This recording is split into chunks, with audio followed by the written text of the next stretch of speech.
আসসালামু আলাইকুম, আমি জয় বলছি। আপনারা জানেন যে গত 1.5 বছর ধরে এই অবৈধ ইউনূস সরকার অবৈধভাবে ক্ষমতা দখল করে আছে। গত 1.5 বছরে তারা আমাদের অর্থনীতি শেষ করে দিয়েছে। গত 1.5 বছরে বাংলাদেশে কোনো আইন শৃঙ্খলা নেই। যত জঙ্গিদেরকে আমাদের আওয়ামী লীগ সরকার গ্রেফতার করেছিল তাদেরকে তারা জেল থেকে ছেড়ে দিয়েছে। স্বাধীনতার চেতনা তারা চেষ্টা করে মুছে ফেলছে, বাংলাদেশের ইতিহাস মুছে ফেলছে।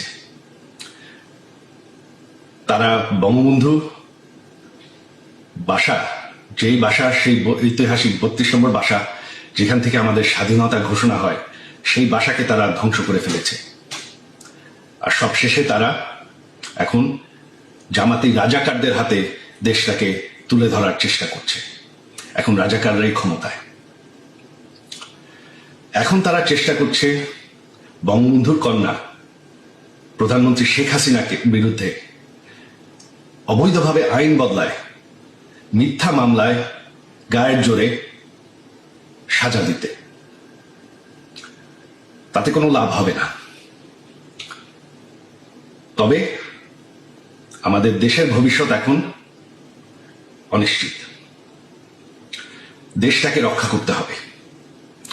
আপনারা যদি এই ভয়ঙ্কর পরিস্থিতি থেকে বের হয়ে আসতে চান, আপনারা যদি চান যে বাংলাদেশ আবার সেই উচ্চ অর্থনীতিতে পরিণত হতে থাকুক, আপনারা যদি চান যে বাংলাদেশে আইন শৃঙ্খলা থাকে, বাংলাদেশে জঙ্গিবাদ না থাকে, বাংলাদেশে রাজাকাররা যাতে ক্ষমতায় ফিরে না আসে, যাতে আমাদের স্বাধীনতার যুদ্ধ সেটা যাতে মুছে না ফেলা হয়, তাহলে আপনাদের এখন দাঁড়াতে হবে। আপনারা জানেন 13 তারিখ আগামী, এরা গায়ের জোরে চেষ্টা করছে দমন করতে। তবে ভয় পাওয়ার কিছু নাই। আপনারা যদি বাসায় থাকেন, এরা আপনাদের কিচ্ছু করতে পারবে না। দেশটাকে বাঁচানোর জন্য এটাই এখন পথ। আপনারা যদি না চান যে রাজাকারদের হাতে দেশ চলে যাক, বাংলাদেশের ইতিহাস মুছে ফেলা হোক, বাংলাদেশ, যে বাংলাদেশ আমরা ভালোবাসি সেটা শেষ হয়ে যাক, তাহলে এখনই সময়। এই অবৈধ সরকারের আর বেশি সময় নাই। এদেরকে ভয় পাওয়ার কিছু নাই। আর আমার শেষ অনুরোধ আইন শৃঙ্খলা বাহিনীদের পক্ষে যে এই সরকারটি অবৈধ, সম্পূর্ণভাবে অবৈধ। তারা, এই সন্ত্রাসীরা পুলিশকে হত্যা করেছে, আইন শৃঙ্খলা বাহিনীকে হত্যা করেছে, আপনাদের ভাইদেরকে হত্যা করেছে। তাদের কোনো বিচার করতে দেয়নি। আপনারা আমাদের নেতাকর্মীদের নির্যাতন করবেন না। এই সরকারকে আমরা সরাবো। এই সরকার আর বেশি দিন টিকবে না। বাংলাদেশকে আবার সেই রাজাকারদের হাত থেকে আমরা অবশ্যই রক্ষা করব। ৭১-এর আন্দোলন আমরা যুদ্ধ করে জিতেছি। এই আন্দোলনে আমরা সফল হব। আপনাদের সবাই সহযোগিতা চাই।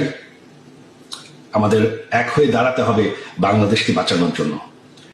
আমার সাথে অন্যায় হয়েছে, অবিচার হয়েছে, আমার পরিবারের সাথে হয়েছে, আমার বাবাকে হত্যা করা হয়েছে, আমার মায়ের সাথে অন্যায় করা হয়েছে, তাকে অত্যাচার করা হয়েছে, আমার ভাই মৃত্যুবরণ করেছে এই অত্যাচারের কারণে। আজকে এর জবাব যদি আমাদেরকে দিতে হয়, এই অন্যায় অত্যাচারের, আপনাদের সাথে যে অন্যায় হয়েছে, আমাদের বহু নেতাকর্মী, বাবা মারা গিয়েছে, মা মারা গিয়েছে, স্বজন মারা গিয়েছে, হাত করা অবস্থায় তাকে জানাজা পড়তে বাধ্য করেছে, আমাদের বহু সহকর্মী মারা গিয়েছে জেলখানার ভিতরে হাত করা পড়া অবস্থায়। নিশ্চয়ই আপনাদের সেগুলো মনে আছে। এখন আমরা যদি এই সকল অন্যায়ের, অবিচার, অত্যাচারের জবাব দিতে চাই, যদি জবাব দিতে হয়, তাহলে তারা যা করেছে সেভাবে করলে জবাব দেওয়া হবে না। তাহলে তাদের আর আমাদের মধ্যে কোনো পার্থক্য থাকলো না।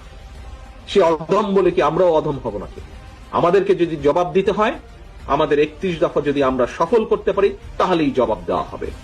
দেশি এবং বিদেশি ষড়যন্ত্রকারী যারা দেশি এবং বিদেশি ষড়যন্ত্রকারী, যারা চায় না এদেশে গণতন্ত্র প্রতিষ্ঠিত হোক, যারা চায় না এই দেশের মানুষ রাজনৈতিকভাবে এবং অর্থনৈতিকভাবে সফল হোক, স্বাবলম্বী হোক। যারা এটা চায় না, আমরা যদি 31 দফা সফল করতে পারি, তাহলে মানুষের ভোটের অধিকারকে প্রতিষ্ঠিত করতে পারি, তাহলেই তাদেরকে আমাদের জবাব দেওয়া হবে। প্রিয় ভাই বোনেরা, এই মুহূর্তে আমরা যদি দেখি, আমরা আগামী 2 মাস পরে একটি নির্বাচন প্রত্যাশা করছি। এই দেশটি গত 16 বছর যেই স্বৈরাচার পালিয়ে গিয়েছে, যেই স্বৈরাচারকে বাংলাদেশের জনগণ বিতাড়িত করেছে আন্দোলনের মাধ্যমে,